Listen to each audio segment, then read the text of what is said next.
Hello, welcome to Healing with Ketamine. I'm your host, Dr. Cassius Drake, and we're happy to welcome you back to our podcast where we discuss our work at the Drake Center involving ketamine-assisted therapy, psychedelics, creativity, virtual reality, mindfulness, and everything that it takes to be a whole and complete human being. We have two special guests with us here today, a lovely couple, Anthony and Lindsay. Anthony went through our process and has had results that he is going to share with us. And his wife, Lindsay, is a therapist herself who's been amazing support with him, and will share her insights with that as well. So this is sure to be an inspiring conversation. So welcome to our podcast. Thanks for coming and being with us this morning. So Anthony, you came to us to go through our program, and were willing to come and share your insights with us. So why don't you tell us how you ended up at the Drake Center? Well, I been dealing with depression for pretty much my whole life, as far as I can remember. I did talk therapy and stuff like that, and I didn't think it was super effective. Tried a little bit of everything, and I think Lindsay put me onto it. Mm-hmm. She said, hey, there's a bunch of data surrounding ketamine therapy and how useful it could be. You want to try it? And I said, sure. Okay. And then how'd you end up at the Drake Center? I called a couple places, and it seemed like your guys' protocol was like the most well-rounded, best one. Mm-hmm. A lot of the other places seemed like they didn't really offer all the services that you guys did, so I said, yeah, I'll go with you. Yeah. So the whole package of the integration and all the holistic support was something that really appealed to you. So what was your experience like? It's been pretty great so far. Mm-hmm. I think I've had a pretty noticeable change in my mood and everything. I guess I don't notice it as much, but Lindsay kind of notices it more. Mm-hmm. Yeah, so far so good. Yeah. What do you think has been the biggest positive impact for you that you got from it? I think it helped me out with my mindset and seeing things differently. Mm-hmm. I remember we spoke at one point about how I always try to fix my problems, mm-hmm. and how there's certain problems that you can't fix, but you can just accept it and move on from it and go forward. And I never really looked at it that way. Uh-huh. So that helped you change your perspective on things. Yeah, definitely. I have a different perspective on a lot of things now, I think. So tell us what that's like. So I know there's people who are watching this who would be like, okay, well, that's interesting. What's that like? How did the ketamine actually help you? What was that experience like? I think for a while I was really pessimistic and negative all the time. I'd wake up in a bad mood. I'd go to work and something would bother me, and mm-hmm. I'd be in a bad mood all day. I would just think negatively about a lot of things, whether that's like myself or my work or just like my life in general. Mm-hmm. So after this, I feel like my perspective kind of shifted, and I'm more okay with things going wrong.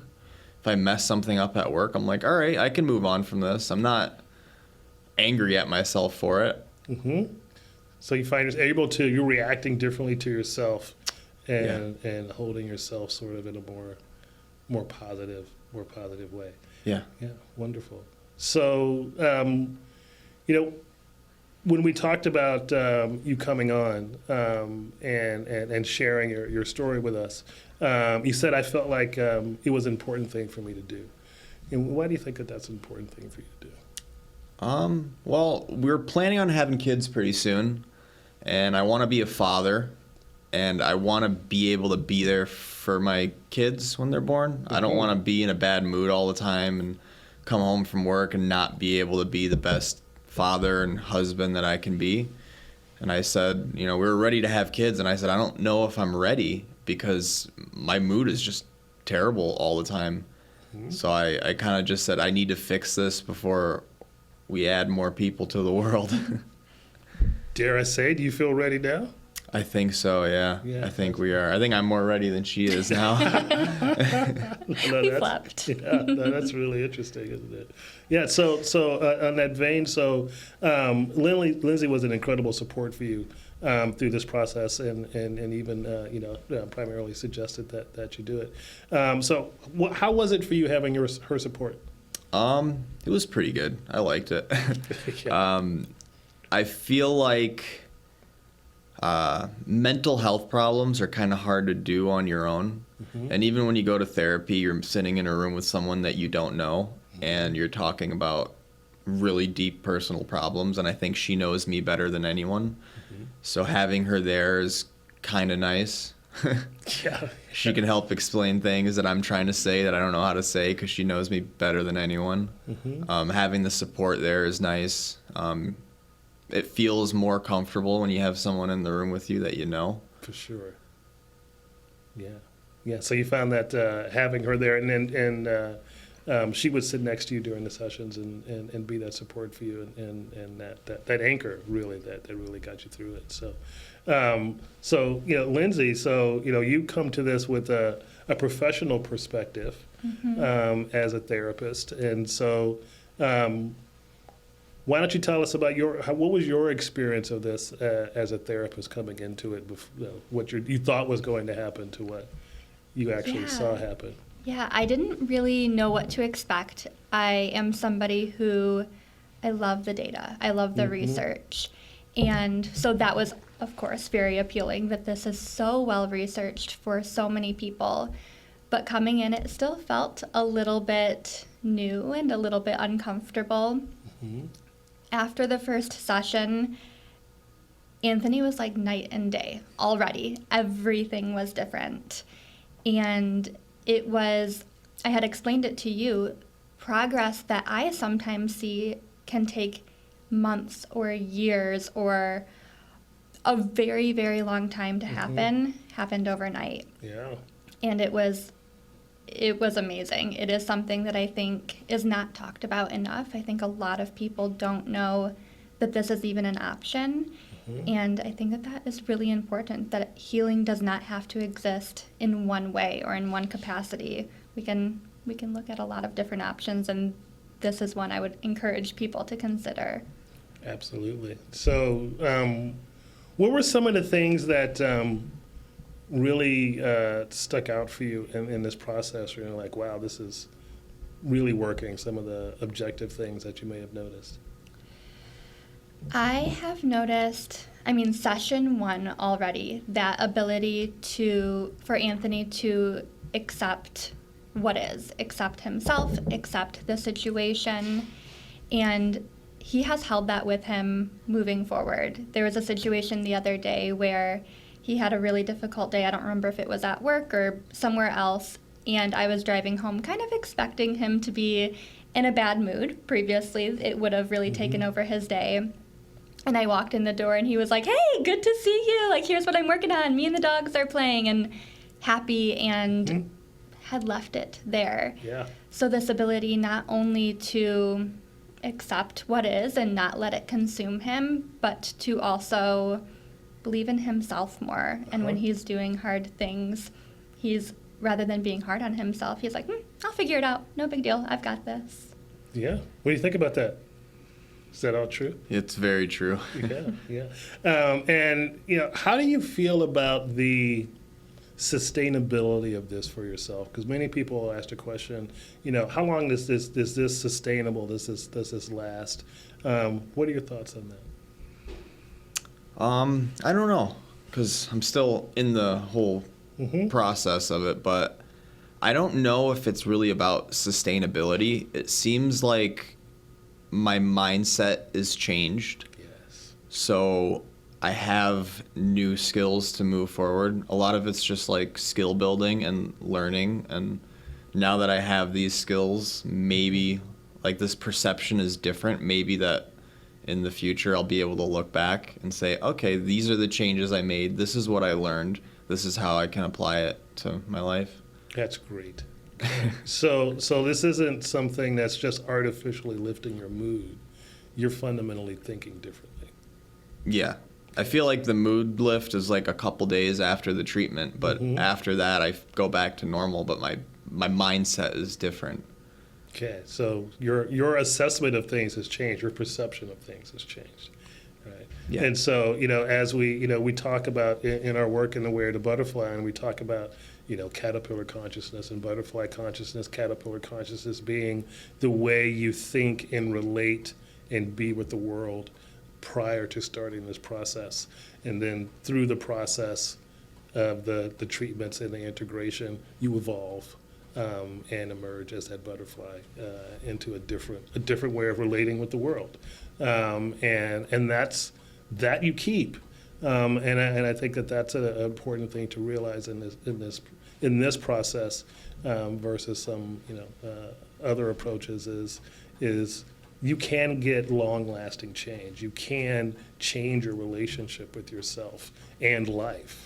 And continue to see it that way and operate from that way, which, in our view, increases your, would you agree, resiliency to life. Things still happen, right? Mm-hmm. But that thing which would have sucked you into the pit for weeks or months before, now there's a different relationship with it. I don't have to go there, right? I can make a different choice in the moment. So we do a lot of things at the Drake Center other than just give you the ketamine. So we also we talk about creativity, we talk about mindfulness, we talk about immersive therapies and virtual reality. How are those things impactful for you? It's kind of strange. I feel like I lost my creativity for a while. Mm-hmm. I've always been really creative. My brain just works that way. I felt like I lost it for a while, and then I painted something from one of my sessions, and in the beginning I thought it was like, this isn't gonna work.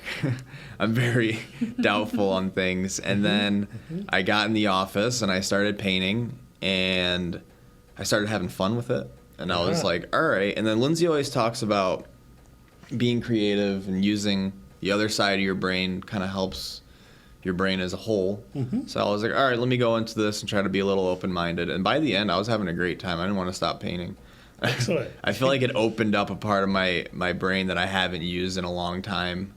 And then even like now, I try to be more creative with just stuff I do at work. Like I'm a carpenter, so there's creative solutions to everything. Exactly. Have you found that showing up in your work? Or are you seeing things different, doing different things, or more inspired?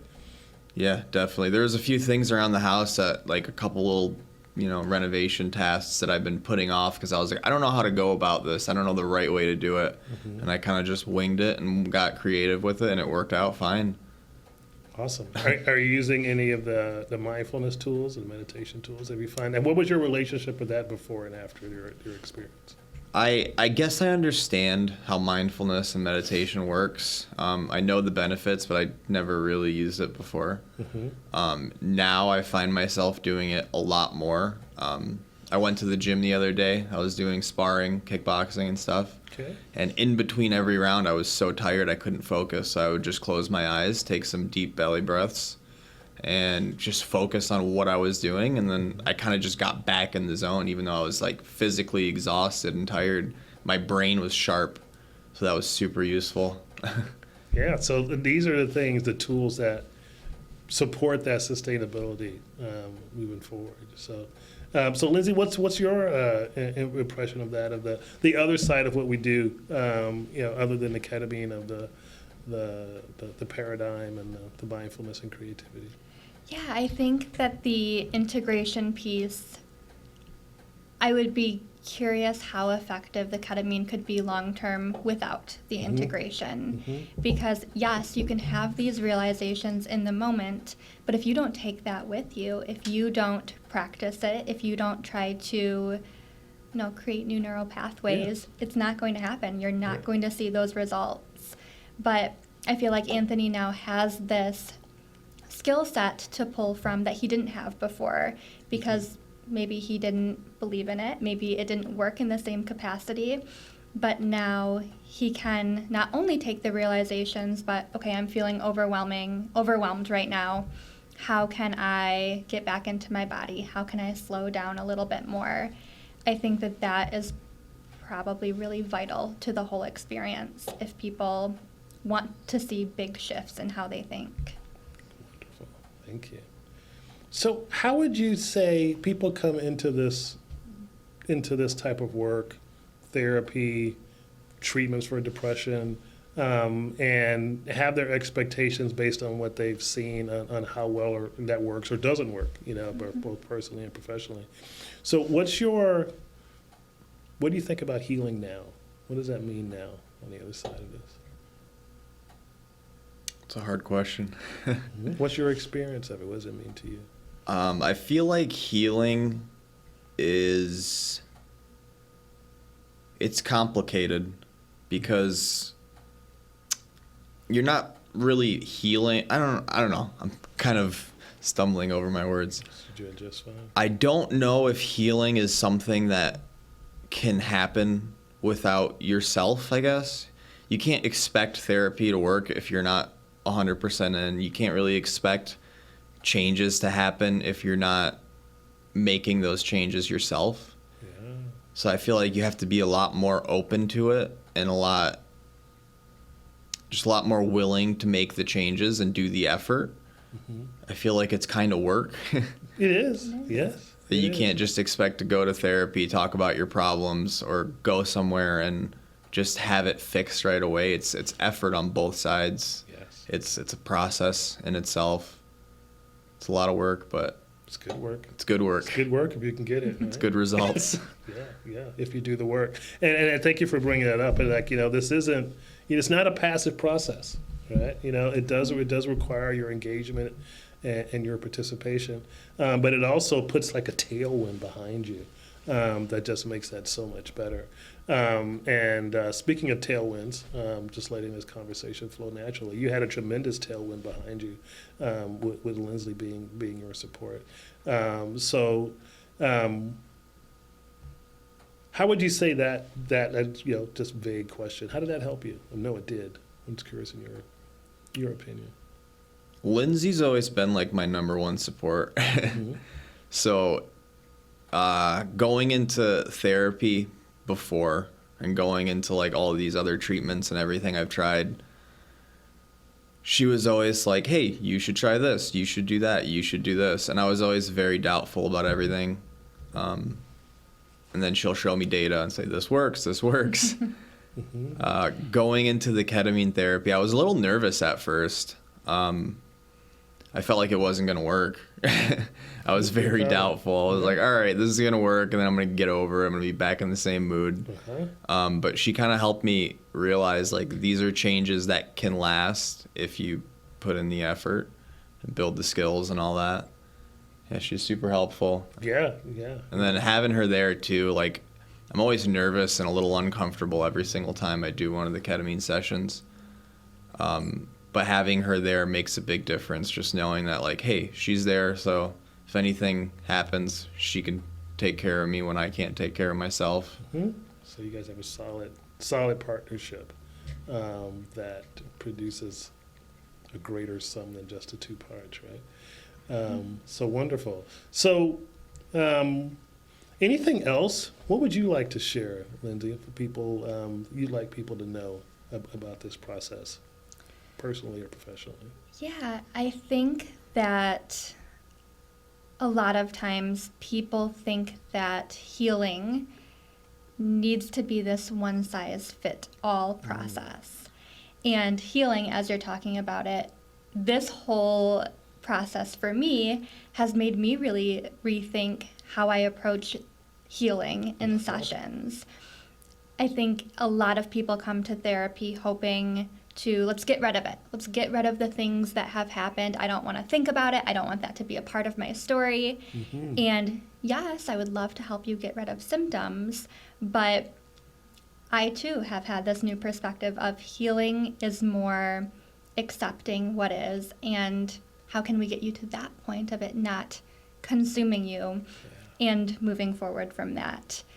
So I think it has helped me as a clinician, and hopefully will help my clients too with that journey. But I think more than that, knowing that if therapy isn't the thing for you, that's okay. If medication isn't working for you, that's okay. There are so many other options out there that deserve to be explored, that you can in 4 or 5 weeks have tremendous results from. Mhm. And I think breaking that stigma is really important. Wonderful. Thank you so much. One final thing. So, Anthony, when we were talking about this, and you said, if I could tell on, you said, I really didn't want to do this, but I felt like I needed to, that it was important that I do that. Why was it important that you did this today? I think mental health stuff is just hard to talk about. A lot of people hide their emotions, don't want to talk about them.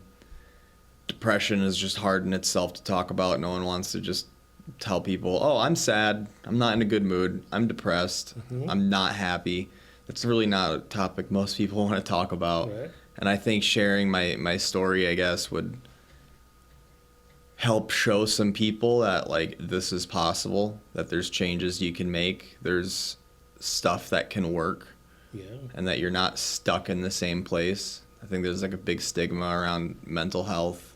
A lot of men don't talk about their own mental Thanks health. for going there. That was my next question. I was going to ask you, as a man doing this work, I think many men will look at emotional work, mental wellness, as sort of admitting weakness, or that weakens you, or you lose your edge. What's your thoughts on that? I don't really see it as a weakness. I think ignoring something's a little more weaker. Like, if you have the courage to go after something and accept it for what it is, like, yeah, I'm depressed. I have depression. I have a diagnosis. I've tried to fix it. I've done everything I can. If you're not going out and seeking every way to kind of solve that problem, you're probably more, I don't know where I'm going with this, but I You're guess doing great. Where are you going with it? You're doing great. I feel like there's more weakness in just ignoring your problems and going day to day and just not going into your own brain and trying to figure out what's going on. It's certainly not a cowardly act to undergo a ketamine treatment, right? I think it's Courage. probably one of the toughest things I've ever done is to look into myself and say, hey, these are problems that I need to fix. Yes. Usually I fix external things. Yes. It's a lot easier to do that than it is to look into yourself and accept I have these things going on and I need to make an effort to change that. Yeah. And, some of those are admitting there's wounds, or admitting there's a place that needs some help. And still at the same time, in this process, allowing yourself to get that help. And then to find yourself, as you said, ready to say, I'm ready to hold being a father. I'm ready to hold that commitment, and be the man I'd like to be for my family. Fair enough? Fair to say? Yeah. Yeah.